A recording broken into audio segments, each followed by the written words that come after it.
Yeah, we're good to go. I'd like to invite the Prime Minister. Yeah.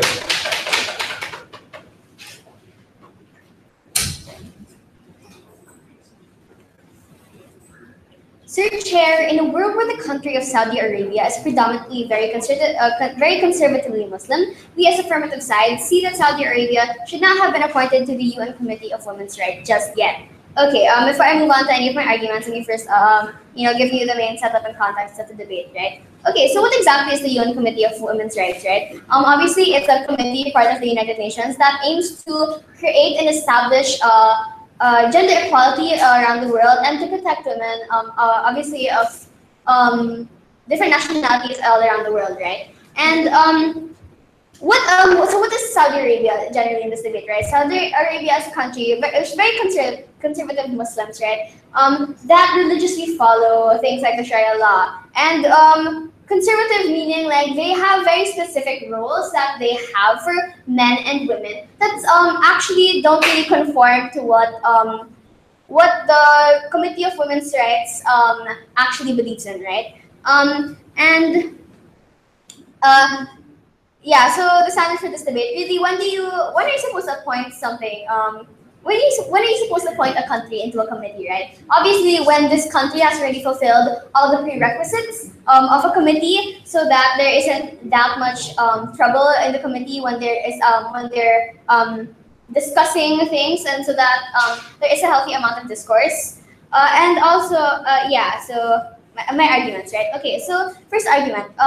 What exactly happens when a conservative country comes into power, right? Okay, so we know that Saudi is a very conservative country, right? And so they have very specific views on what women should do and what they are, and what men should do and what they are, right? So for example, well, they believe that women should always be accompanied by men all the time. Sometimes, after the argument, they can't really go anywhere without men, and that they always have to have permission from a male family member, husband, etc., right? And they also believe, so they kind of see women as a tad more below men than any other country, and this doesn't conform to what the UN Committee of Women's Rights believes in, right? Because this committee inherently believes in gender equality. They really want to spread this ideal of gender equality around the world. They want to make the world a place wherein women and men are viewed the same. But when you put this conservative country into this power, right? Into this committee, it kind of stirs a lot of trouble. After this argument. After this argument. Okay. Yeah. Okay. It kind of stirs a lot of trouble because then you're like, let's paint the picture. Then Saudi is like, oh no, but women in our belief should do this, and they can't do that. But while in the UN Committee of Women's Rights, all the other countries are like, no, but then that doesn't establish gender equality, and obviously there's a lot of issues that form, which causes kind of a stir and a little bit of trouble in international relations. And before I move on to my second argument, yes. The goal of the panel is also to promote women's rights by including problematic actors like Saudi Arabia. How does this occur in your world? Okay, thank you for proving that. I was gonna talk about that in my third argument. So I guess I'll move on to that first. Anyway, so basically, obviously, we can see that we really want to include Saudi. We really want to include this country where women need to be more represented, where women need this.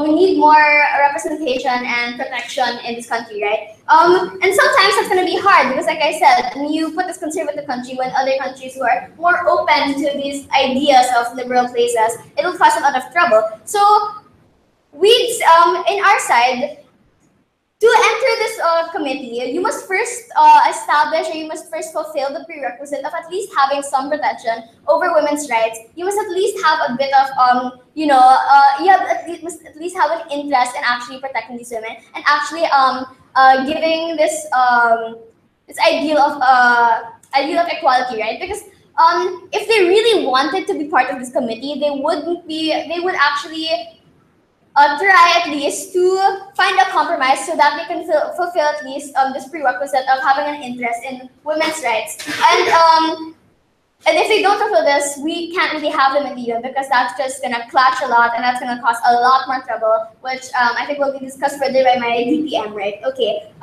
Next argument.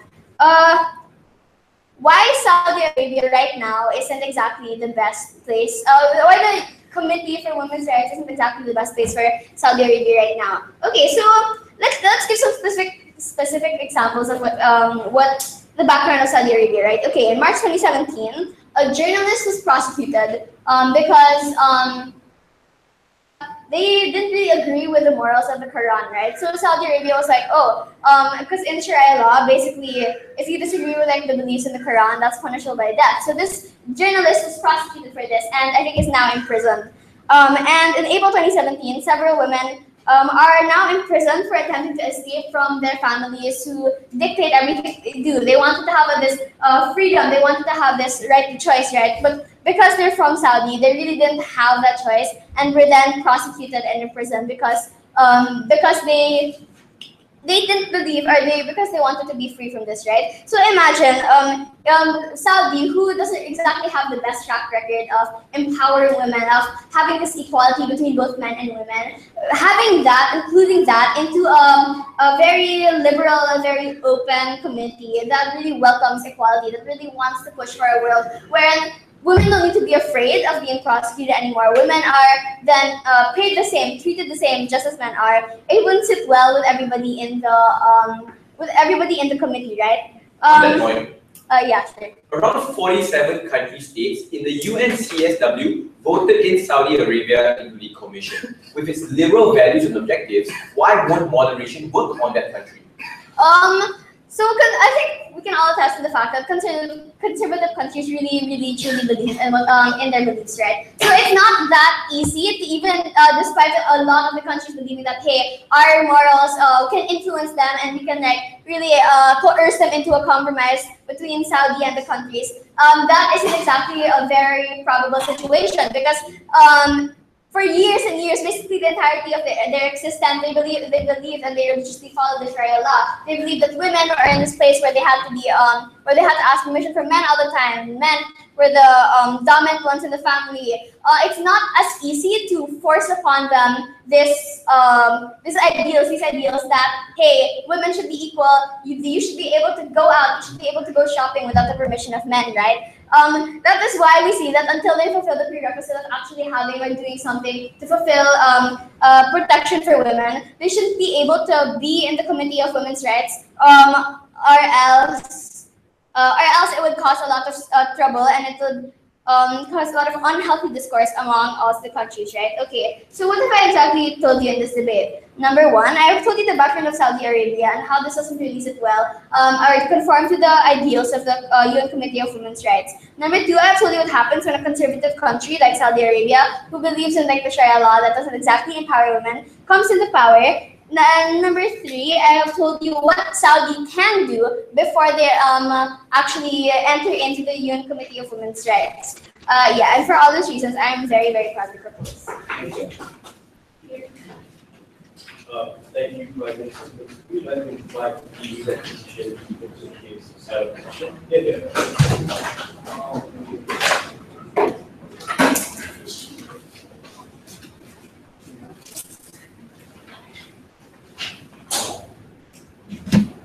In 2016 alone, 1,400 women were sentenced to death by stoning and or beheading in Saudi Arabia.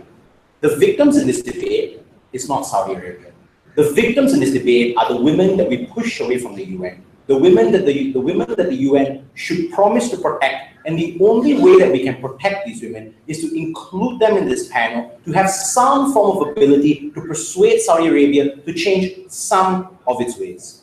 What is the stance coming from the side of opposition? Two stances. Number one, we would include Saudi Arabia into the UN Women's Rights Panel. The second stance, we believe we must take any step possible to mitigate the harms that Saudi Arabia can place onto women. If it means being complicit with some of the abuses that Saudi Arabia can commit, if we can prove that we produce some marginal benefits for women in these areas, we will win this debate. So what are the standards this debate must be adjudicated by?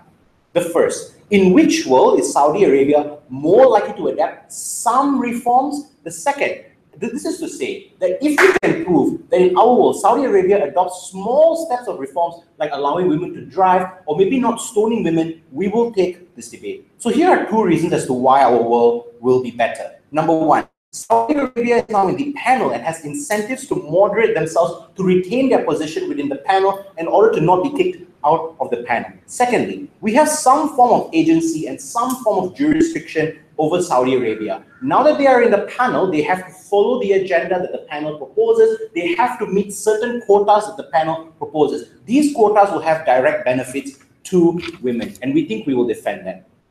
So as leader of opposition, what am I going to do? I will first tell you why we must include imperfect states in the United Nations. Secondly, I will tell you why this policy is unique in providing us with an ability to moderate Saudi Arabia to some extent. My deputy leader of opposition will tell you how we have better discussions and why we have to, and why we change the way the Middle East views feminism. But first, I have two issues of response. The first I'm going to clarify, we are not going to contest that Saudi Arabia is terrible for women. But this debate is about in which world are women likely to have better lives. And to that, I have two responses. The speaker before me proposed that at the point in which Saudi Arabia is part of the panel, the UN's principles are compromised. So to some extent, sure, we are compromising on some principles, but I think compromise is great for a couple of reasons. Number one, at the point in which you compromise with Saudi Arabia, you allow them to be on the panel, you gain access towards Saudi Arabia. Now they are on your panel discussions. You can gain insight as to why the men in these areas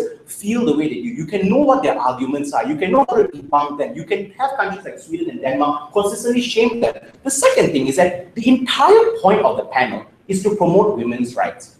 In order to promote women's rights, you must fix the countries that are the least good for women. So what's the point of a panel that has Sweden and Denmark, countries that are great for women already, and not countries like Afghanistan and Somalia that are terrible for women? We propose that these countries should be in the panel so we have direct attachment and access towards them in order to do it. The second thing I will say is that yes, countries maybe in the beginning they'll be a bit angry. The Slovakian president was pretty upset about it. But the thing is, this doesn't matter. Countries accept it anyway because countries recognize that there is an inherent benefit to Saudi Arabia being on this panel. We've already seen it in the previous meeting where they've told Saudi Arabia that you must allow women to vote in the next jurisdiction election. That anger translates to better benefits. If it means them shaming Saudi Arabia or telling them to moderate themselves, that's a benefit. Secondly, does Saudi Arabia deserve a spot? So on face value, they probably don't. But here's where we're going to enter. Saudi Arabia may not deserve a spot, but the women in Saudi Arabia deserve the opportunity to be heard to some extent in the UN. So what does this mean? This means we can mitigate the kind of harms that Saudi Arabia places upon women. So we can tell them, maybe adopt certain kinds of reforms, allow women to work in certain sectors, abolish quotas in these areas. These are benefits that we have to advocate for. So what am I going to tell you now? I will tell you why we must include problematic countries within the United States panel, and I'll also tell you why I prefer a world where Saudi Arabia is in it. So first of all, why must we include problematic states within it? The role of the United Nations is to be as inclusive as possible. So what does this inclusion mean? This inclusion also extends towards imperfect states such as Saudi Arabia. This also means that at the point in which a side government rejects Saudi Arabia from this panel, what they really do is reject the most vulnerable within these areas. So what does this mean? It means for victims in the Saudi Arabia, women that are in there, they will feel more abandoned in the world of government. At the point in which that Saudi Arabia is no longer in the panel, these women lose the ability to have some kind of capability to have some of their problems be heard in the UN. Notice the comparative. We agree, maybe the ambassador won't be the best person, but that ambassador showing up and trying to prove that Saudi Arabia is doing better and having to have statistics at the back of him, having to push the government to adopt some forms of reforms is a benefit in and of itself. The second thing is that I prefer a world where women in Saudi Arabia feel like they are included in the UN and they actually are included. So what does this mean? Due to the partner agreement, we gain some form of access towards these women. So under the partner agreement, Saudi Arabia has to agree to a couple of things. They have to agree to the entrance of NGOs within these areas, such organizations like the National Organization for Women. So what does this mean? Now these organizations have an inherent access towards the country. What does this translate to? It translates to these abilities and NGOs to enter these areas and maybe set up one abuse center, maybe advocate for certain kinds of reforms within Saudi Arabia. We agree, it may not be immediate, it may not be directly there, but it's a slow process, and I think we have to take that slow process. Secondly, the second argument, how do we moderate Saudi Arabia to some extent? As a member of the panel, Saudi Arabia now has to adhere to the agenda of the UN Women's Panels. So what does this mean? Every year, the panel has an agenda that it sets for all the member states. So for example, in the case of Ghana and Yemen, they have to limit the number of sexual assaults that occur against its members.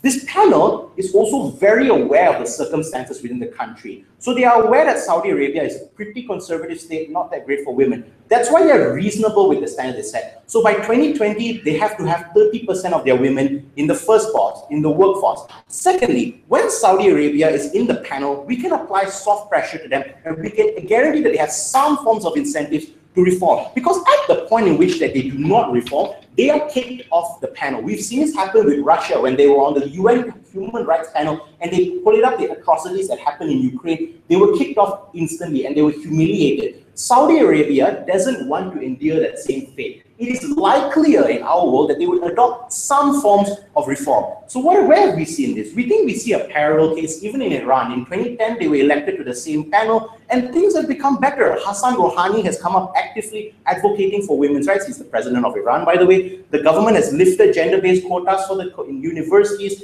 They've elected their first governor, they've elected the first foreign ambassador. So we agree, the situation in Saudi Arabia is terrible and we aren't going to contest that. But what we will contest is that in our world, we gain some form of ability to provide incentives for Saudi Arabia to change. We can now enter these areas, we can provide some form of marginal benefits. Because notice, even if these benefits are marginal, they have bigger impacts.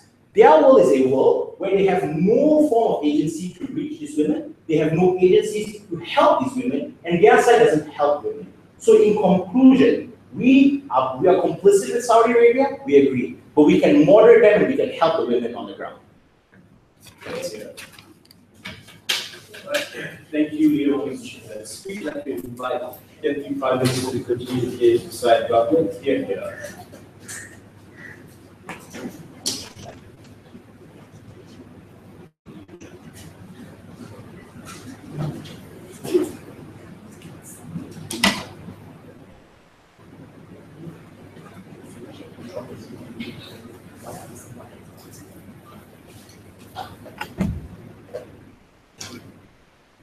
Sir Chair, the goal of both of the sides here is to make sure that at the end of the day, we empower the women that are, well, less empowered. And we need to make, in order for the Committee on Women's Rights to work, we need to empower it, and we need a leader that will be able to give strength to these women. Okay.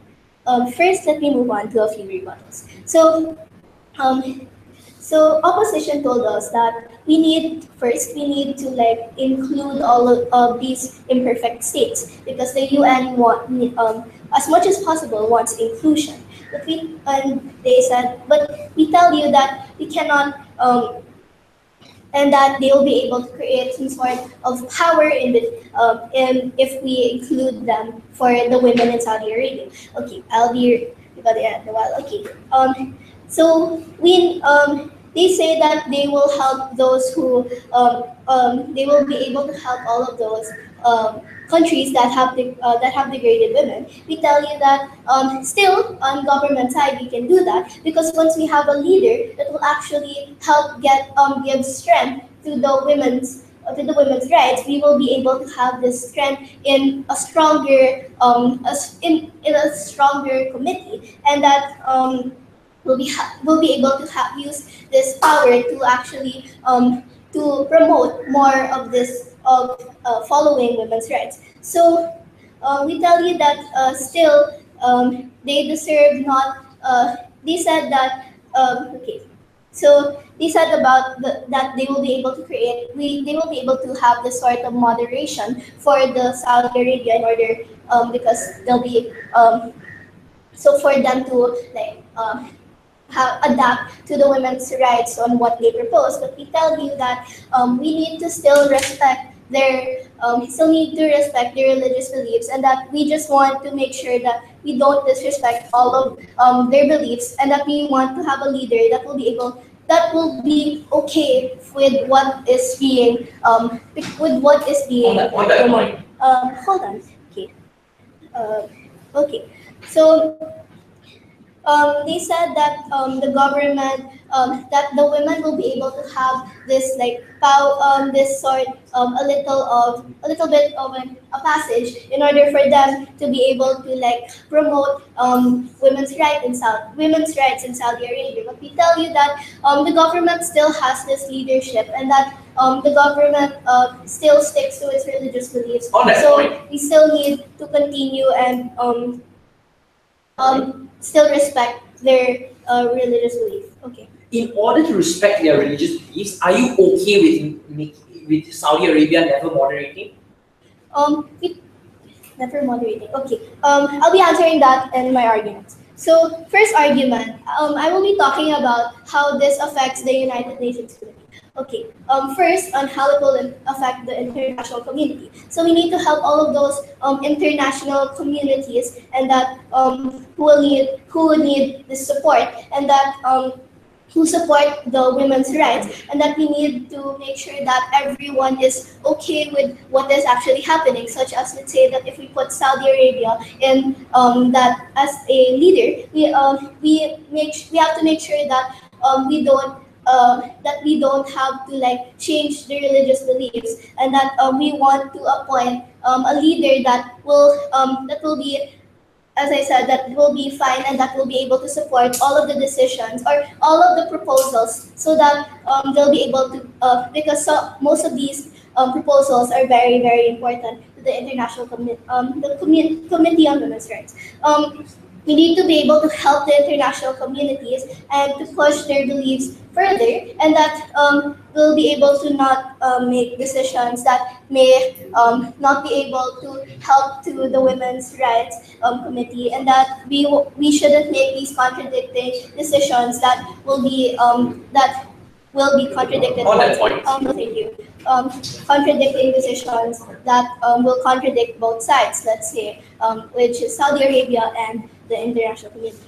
So, second argument, this is where I'll be answering your point. So, how the Committee on Women's Rights must always be able to be in line with the principles of the Women's Rights Committee. So, we tell you that we need to be able to push further what the committee is fighting for, and that we shouldn't just make sure that Saudi Arabia will be able to have their religious beliefs, and that the religious beliefs to be affected. Okay, no, thank you.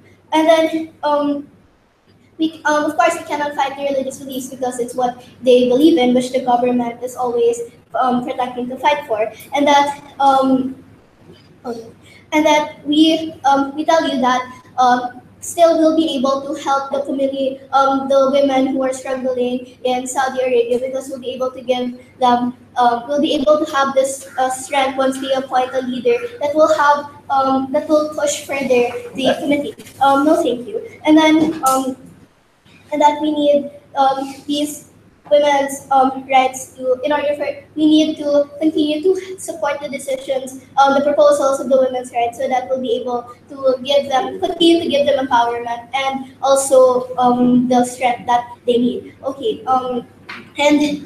if Saudi Arabia won't be able to modernize and like adapt to all of these changes, we're okay with that, because we'll still be able to give like this power to the women that in Saudi Arabia, because we'll be able to help to give them give more of the of the women on committee's rights. Will be able to still have the strength and powers, which will push, which will give more power and push further. So that will also be able to help all the other movements that are continue to support all of continue to support the their movement on the women's rights, and that through here we'll be able. No, thank you. We'll be able to help the women that are in need of all of this power as much as possible, because we'll be able to also help all those other countries who have been moving their women down. And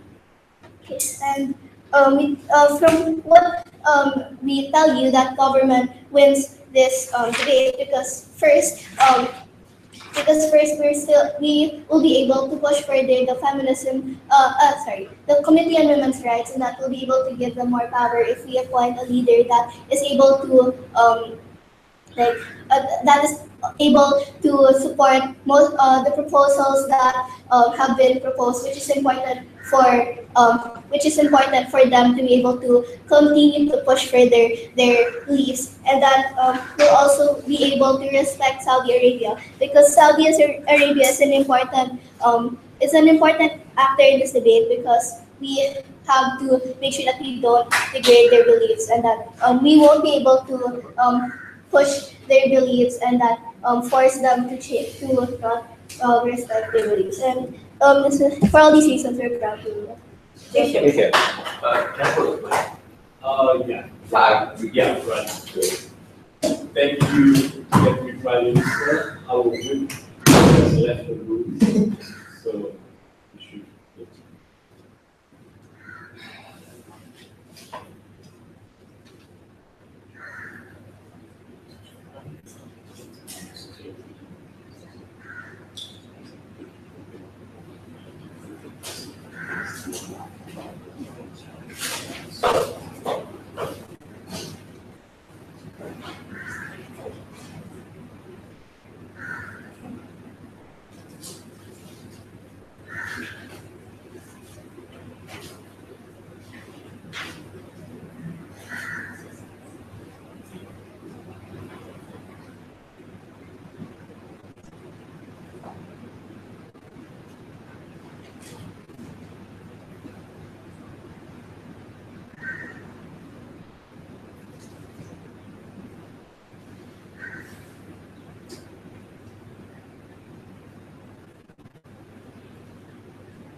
That was really quick. Yeah. Right. Yeah, let me invite the deputy opposition. Yeah.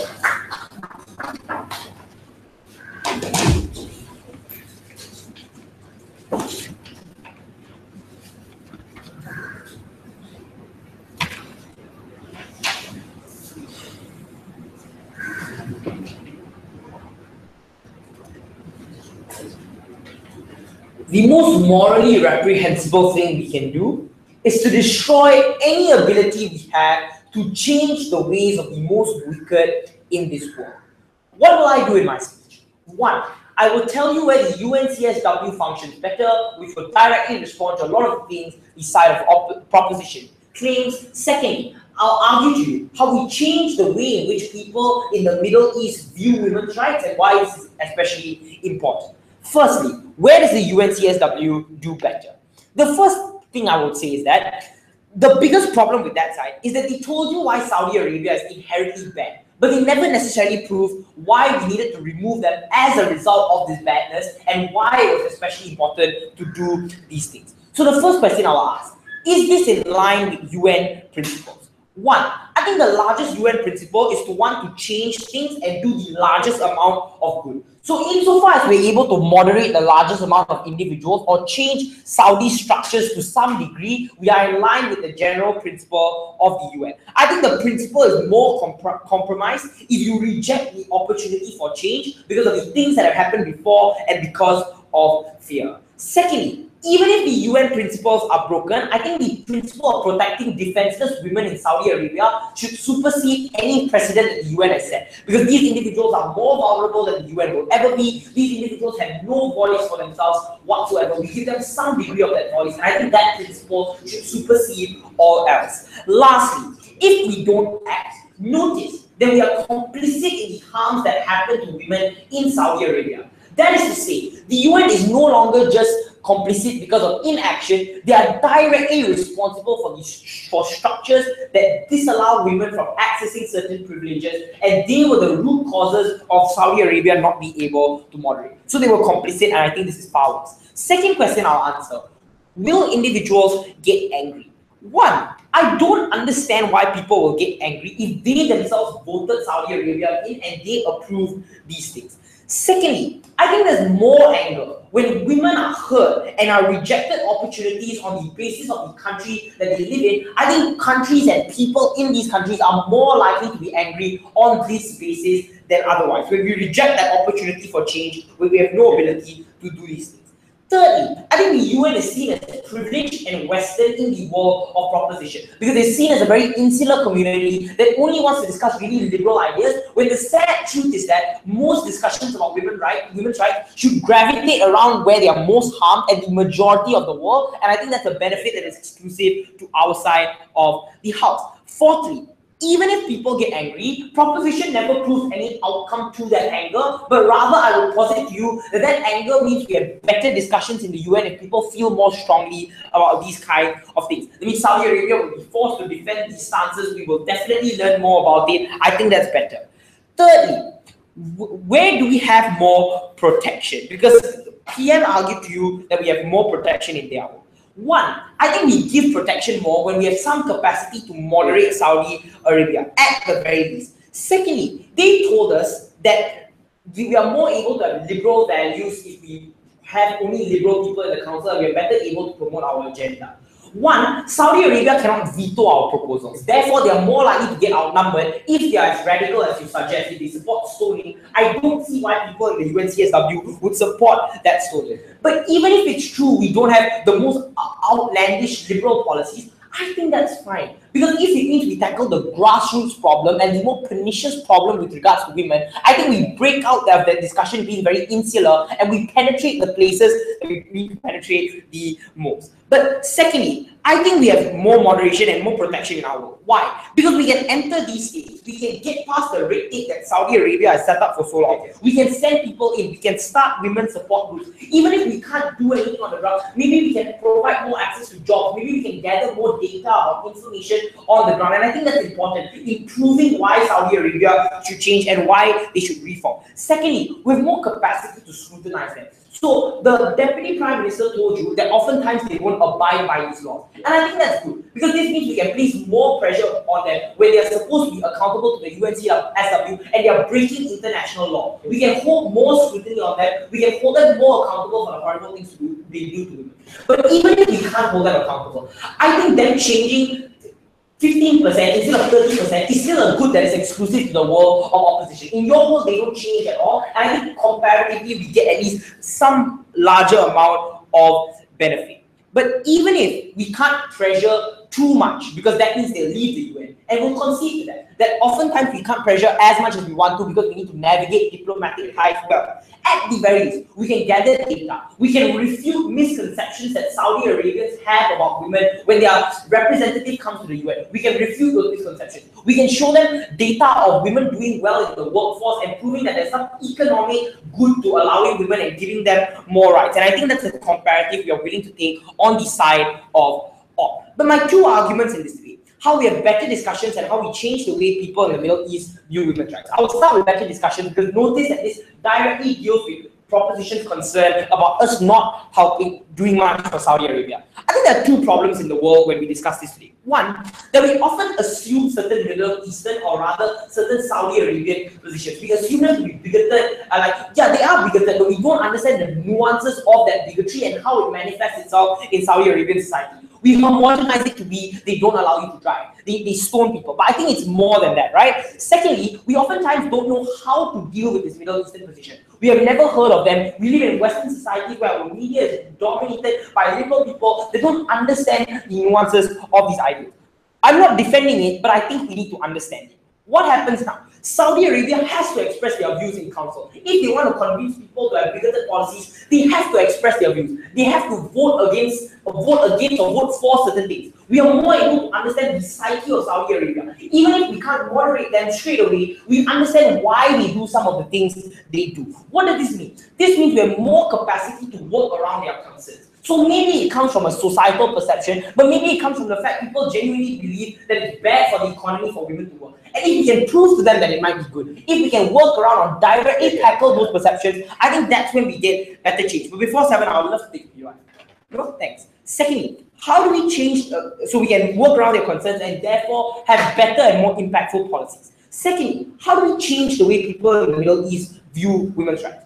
Why does it change? One, I think it's no longer a Western imposition. The point in which you have some Saudi Arabian, there's some Arab representation in it, especially when it's Saudi Arabia, the biggest representation of the Arab community, they're more likely to believe women's rights is no longer a Western imposition. Secondly, Saudi Arabia is really influential. So they have a hegemony over Gulf states like Kuwait and Bahrain, and I think people are more likely to follow suit the point in which you do that. What does this mean? Maybe they won't accept radical liberal policies, but they'll believe the prerequisite. That maybe it's true that women deserve rights to begin with, and maybe there is a need to have some discussion on it. Secondly, I think there's less taboo to discuss these things. There's often taboo in these conservative states. The point in which you make it a hot topic, a political issue, it's easier to insert discussions about women's rights because it's viral and it's more important. So you can talk it in your families, you can talk about it in parliament. What happens in Saudi Arabia isn't there. Every action Saudi takes has a ripple effect. So Saudi will lash out, Bahrain will as well. They will say the UNCW is anti-Islam. They will resist the counter-narrative. They will never want to moderate. They have more justification that Westerners don't want to cooperate with us. Rather, they want to forcefully impose their Western ideology upon us without talking about it. I think that it's high time we allow Saudi Arabia to enter the conversation, not because they're good people, but because the people and the women living in those states are. Thank you. All right, thank you, Deputy Leader of Opposition. I'd like to invite the government to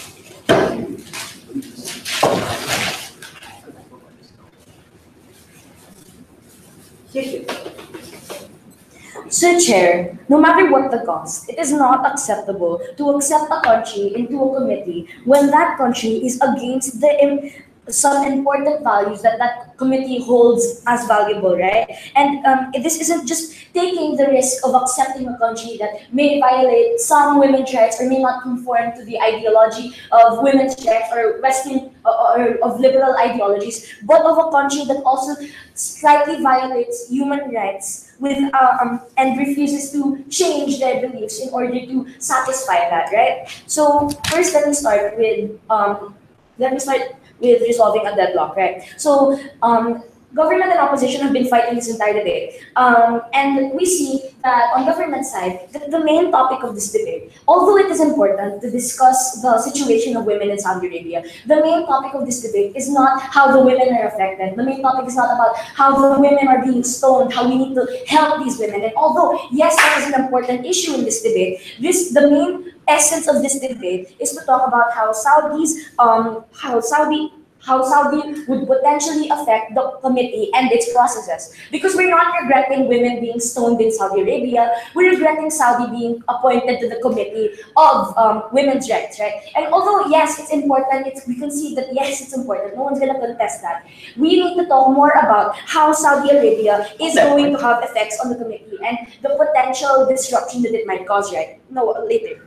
Although, yeah. So first, let me start with some rebuttals. So the DLO stated a while ago that in order they wanted to know Saudi Arabia's psyche more to understand how these people think in order to be able to sway their opinion. Well, first off, they characterize the opinion on women's rights of Saudi Arabia as though it is something that they believe, as though they believe as though it's a secular belief that is able to be easily changed, easily swayed, right? But we see that the reason that these women's rights that these restricting rights about women are in place in the first place is because of the is because of the religious beliefs that these people hold. And although it is not something bad to be able to have these religious beliefs. No, sit down. We see that opposition has forgotten that those things are based on religious belief, right? And next rebuttal, there are a lot of countries that swore Saudi in, and this means that they would want moderation, right? And that nobody would get angry.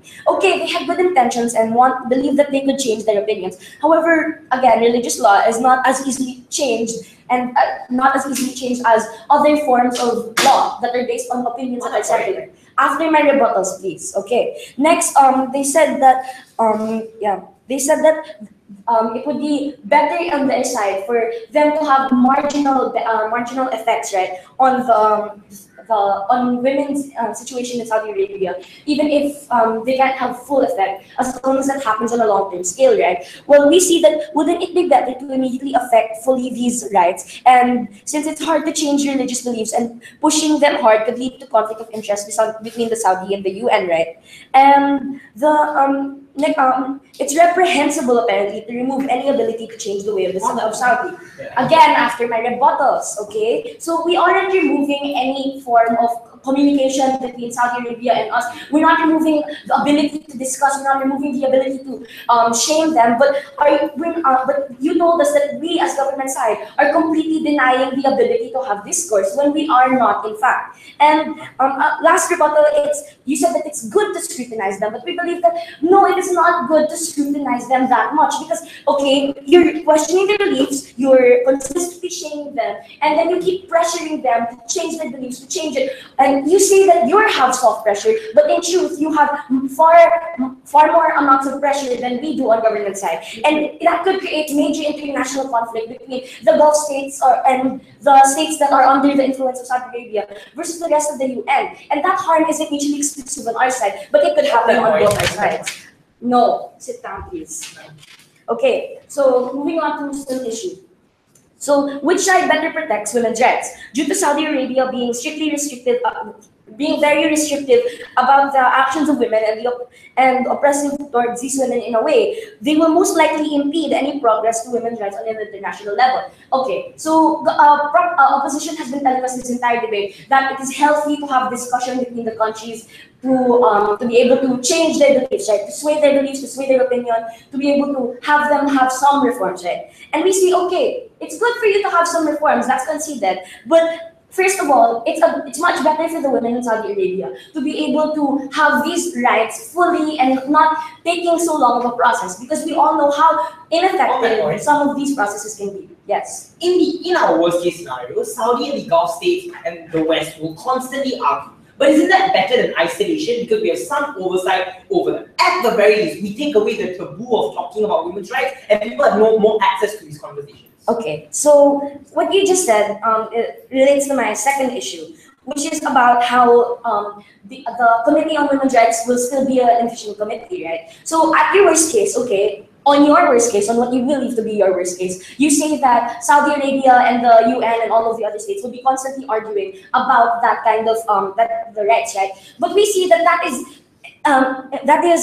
inherently harmful, because if you're constantly arguing, if there is constant conflict within the committee, then will you ever get anything done? If all you do every day is chatter about the discussion and you never actually get anything done and you constantly argue like your worst case says, then there will never be any progress towards the situation in Saudi. Saudi Arabia's representative will just say things that they will just say the agenda that they want to forward, and then we'll say the agenda that we want to forward, and you'll constantly argue about it, but no agenda will ever actually be forwarded. And by putting Saudi Arabia into that position where you put them into the committee, you're actually giving them more leverage to hold these more conservative values, the liberal values, and you're holding them, you're giving them the ability to change our definition of what women's rights should be, what they currently are, and what they should be within Saudi Arabia. Like, so going back to my issue a while ago, them being at the committee only further endangers women's rights and could shift the balance to more conservative stances at the worst case. And at the end of the day, by allowing Saudi to continue in the committee, we're not protecting women's rights, and which is essential to this debate, and we're not allowing these women you're not really allowing these women to have a say in the committee like you say you are, because Saudi's representative won't really be interested in forwarding the agenda of the UN or of the liberal states, but of its own agenda, right? So next issue, which side creates a more efficient committee. We've already proven to you that by putting Saudi in its position on the committee, you delay and impede progress for women's rights. And to clarify, this happens because of his worst case, which is the constant arguing between the nations that are more conservative and the nations that are more liberal. And that leads to nothing getting done, right? So we've also proven that women's rights cannot be abandoned under any circumstance, and both sides agree on that, right? Since the committee is responsible for any progress, that we see that by disrupting and slowing down these processes, then you're denying these women, not just in Saudi Arabia, not just in any liberal, any conservative state, but you're denying women all around the world that are facing the same issues, the same situation, from getting education, from getting property rights, and etc. due to this action. And at the end of the day, government fulfills this far better and protects women and has a more efficient committee and takes the case, and opposition's case falls. And for all these reasons, I'm very proud to propose. Thank you, Dr. Now, opposition group, stay there.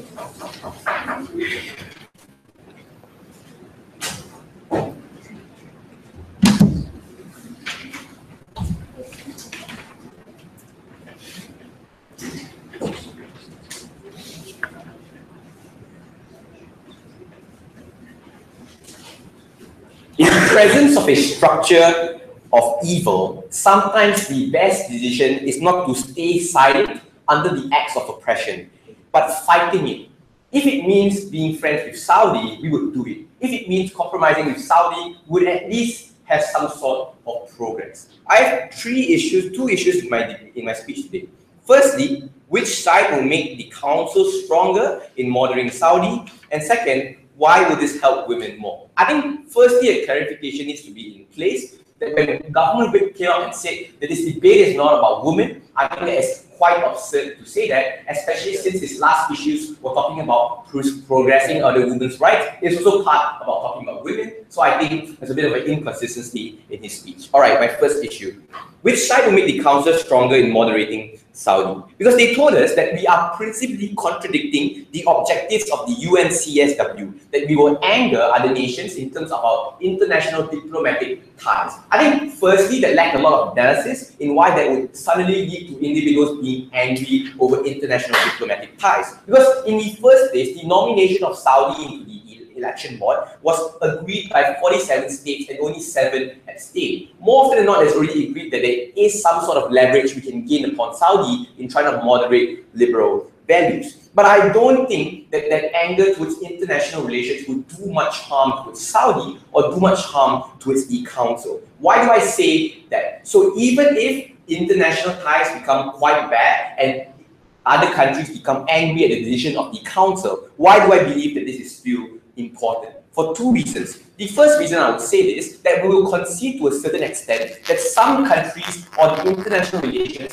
might be burdened in terms of having a knee-jerk reaction towards the decision of the election of Saudi into their council. So we will agree there is a certain amount of anger in the beginning. However, the problem is the harms of discrimination and violence towards women will always continue outside of the Saudi Arabia will continue its violence and oppressing women. For example, recently, Ina Ali had fled the Philippines because of their marriage after back into Saudi Arabia. And they right here on Saudi. We will only just listen and those around and see and Saudi like those otherwise it's by on this individual. Maybe a short, is better compared to a long-term competency of the United Council. It is unable to stop future events of human discrimination and future violence in Middle Eastern countries. Because these forms of violence and discrimination will always happen in the Middle Eastern countries.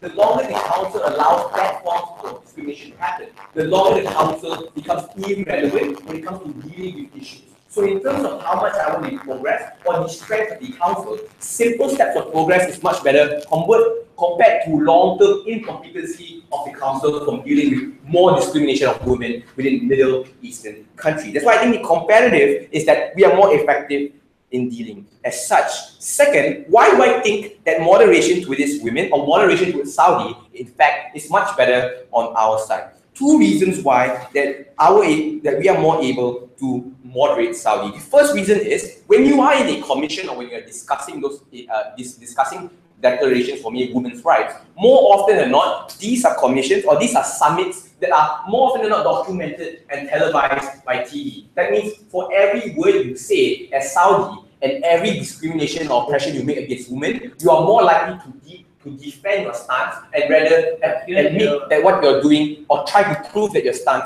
is right. Rather, we think that if you are behind closed doors or you call Saudi out through the TV or media, more often than not, Saudi won't necessarily respond. Scrutinization is important here. Do not underestimate the power of scrutinization in which the international community would hold a liability towards Saudi in trying to defend its stances, and which the committee and the council can also refute that stances back. I think these are forms of soft pressure which can moderate Saudi better. But even if I concede to government in which this is not a form of soft pressure, but a form of hard pressure, and Saudi might probably get angry, why do I believe that even if Saudi getting angry is the better choice? Because firstly, at least we get some sort of political access towards Saudi, and second, at least we attempt to try to mitigate some sort of harm towards Saudi. Because if Saudi gets angry on national television, or if Saudi is not able to fully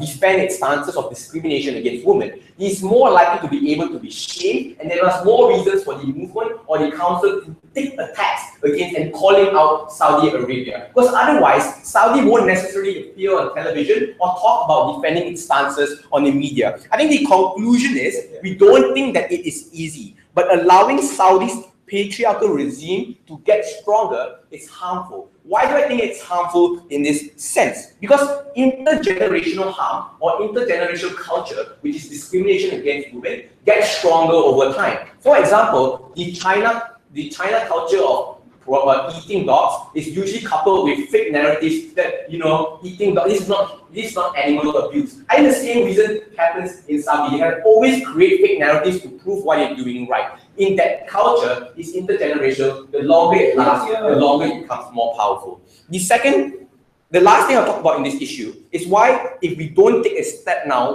if we outright reject Saudi, why is more harmful on their side? I think it's more harmful on their side is because when you outright reject Saudi, Saudi is more likely to collude with its Gulf nations in order to attack the council more. What do I mean by this? The recent attacks against Qatar by Saudi Arabia by saying that they are involved with terrorist organizations was also backed by Kuwait, Bahrain, and the UAE. When Saudi as a hegemony is able to have that much influence on its Gulf nations, I think better cooperating with Saudi is the most strategic move to do so. Because if Saudi is able to have some sort of compromise, the narrative is not that it's a Western agenda now, but maybe an agenda that all of us can also follow. A precedence that other Gulf nations can also use in a sense to moderate more Middle Eastern countries, and in that circumstance. I think the constant good in doing so is we are able to constantly have some sort of progress in helping women. My final issue in why this would help women more. I think they have not engaged in my deputy's argumentation about data and information in which even if we can't compromise with Saudi, we have some sort of information in tackling the grassroots problems of Middle Eastern women discrimination. Because more often than not, the Middle Eastern statistics, when it comes to how many women are being discriminated, is less to none. If we reject Saudi, we are not necessarily also able to access NGOs within those countries. We're not able to enter those countries. We think that on our side, if we have data and we can talk with Saudi to defend their stances, we are more likely to, one, remove the taboo of talking about women and women's rights, but second, also have more intersectionality when it comes to the inclusion of more women's rights around the world. The conclusion in this sense is that we are not rejecting women, but we are having a wider reach of how we want to help women all over the world. The conclusion is that as long as we can prove that this would harm women more, and this would make the council much weaker, if you reject Saudi outright, then you lose that debate. Yeah. And now, to end the debate aside of the session, let's have the slide.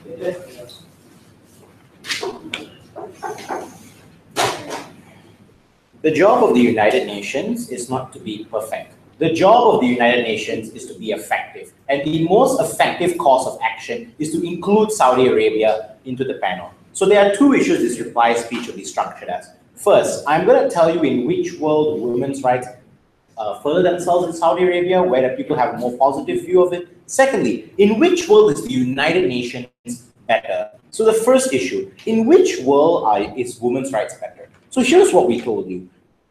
The point in which that Saudi Arabia is a part of the United Nations and the panel, we gain access to the statistics available within the country. We can send NGOs within the country. We can send abuse centers. We can set up some form of areas within this. The second thing is that as a result of having to fulfill quotas within these areas, Saudi Arabia will have to abide to the agenda of the panel. What does this translate to?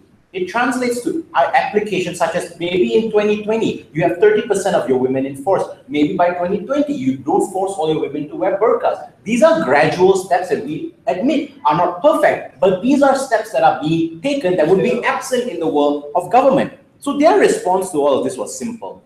The first was that nothing gets done. And I have two levels of response to this. First, I think this isn't true. Something will happen. Of course, not all proposals the panel is going to try to do, Saudi Arabia is not going to succeed. But for the ones that do succeed, such as convincing Saudi Arabia that maybe capital punishment like beheading and stoning is a bit at the end of the spectrum of being extreme, maybe that's a victory we can get. If we cannot convince them to let them drive, that's unfortunate. But if you can convince them that maybe allow women to start working, allow them to go to university, that is a benefit that we should get. But even if nothing happens in our world, like the United Nations is a stalemate, it's stagnant, we're still going to engage with it. So the first thing is that I think the bickering is great. At the point at which that you allow Saudi Arabia to defend themselves, we can point them out, we can look at their ideologies, we can understand what is the reason for the Salman family wanting to oppress women. Do they have a patriarchal institution that they use to prop themselves up? Are they using women as a proxy to uphold power? We will not know if we don't have that bickering. So even if nothing happens in our world, we at least gain some significant insight as to how Saudi Arabia operates and what the rational calculus between the leaders are. Secondly, on compromise. So I think there was a bit of a misrepresentation coming from the whip. He told you that the United Nations would greenlight a lot of the things Saudi Arabia does.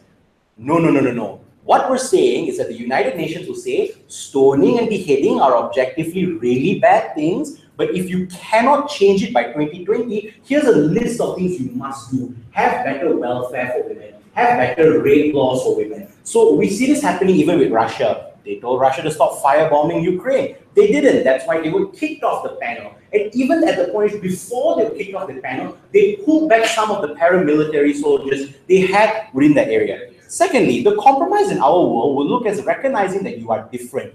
We agree, you are a messed up state, there's certain things that are holding you back from coming, but as a result of you being different, here's a couple of quotas we think are accessible to you to do.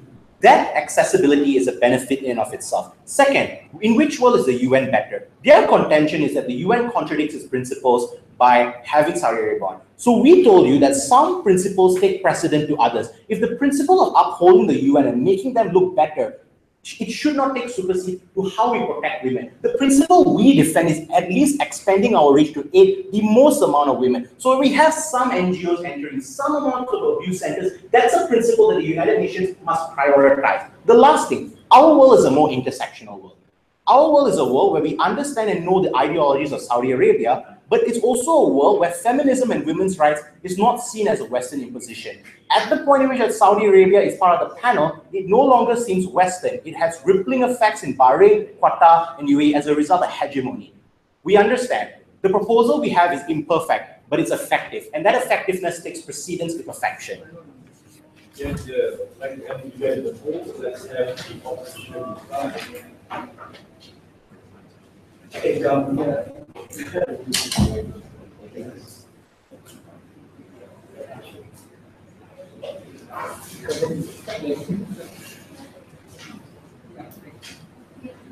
Really, what both sides are stuck on is how Saudi Arabia would actually react to either being rejected or accepted into into the UN Committee for Women's Rights, right? Okay, so let's look at both sides. Okay, so on the opposition side, they say, oh yeah, when we accept Saudi into the committee and we ask them to fulfill this quota by the end of, let's say, 2020. If we publicly shame them on TV and make them conform to what we want to do, so that they can remain in the committee, they're going to have to conform to it unless they want to be kicked out. And they say that this is going to be effective and like helping the women of Saudi Arabia. But we see that it actually isn't true. Why? Because Saudi Arabia, like we said, is a very conservative country that really religiously follows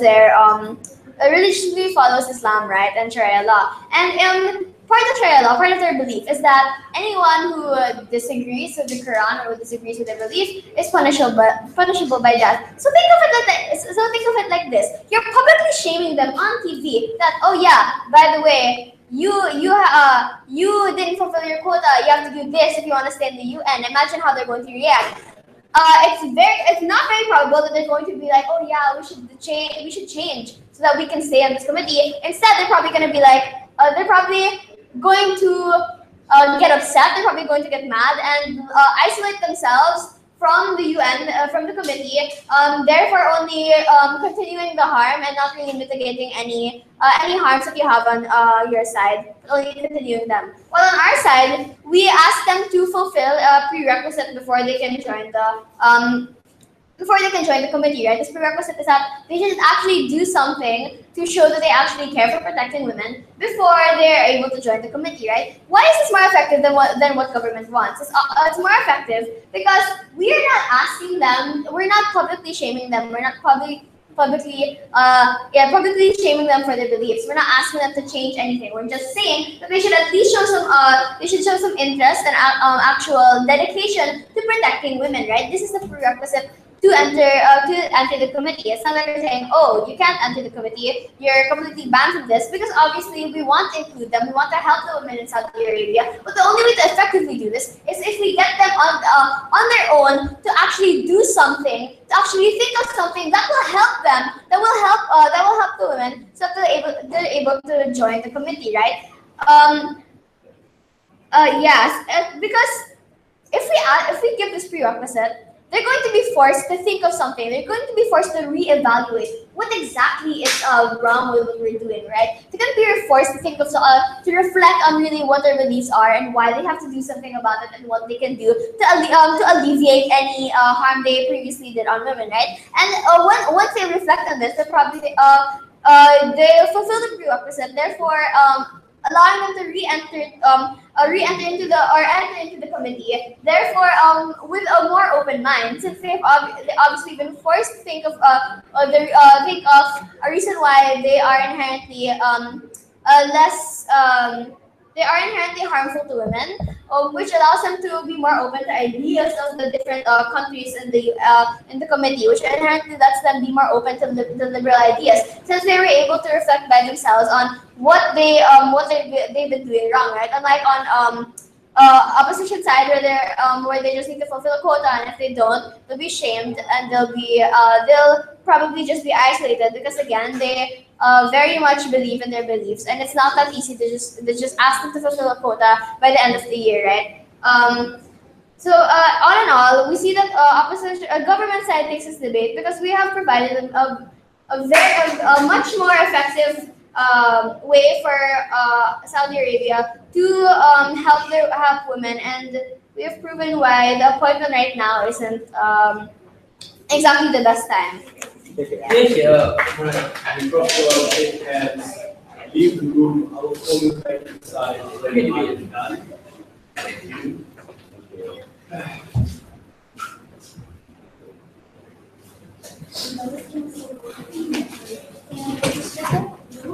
It's really good. I mean, your reply was about this and that was impossible. Oh yeah, my reply was like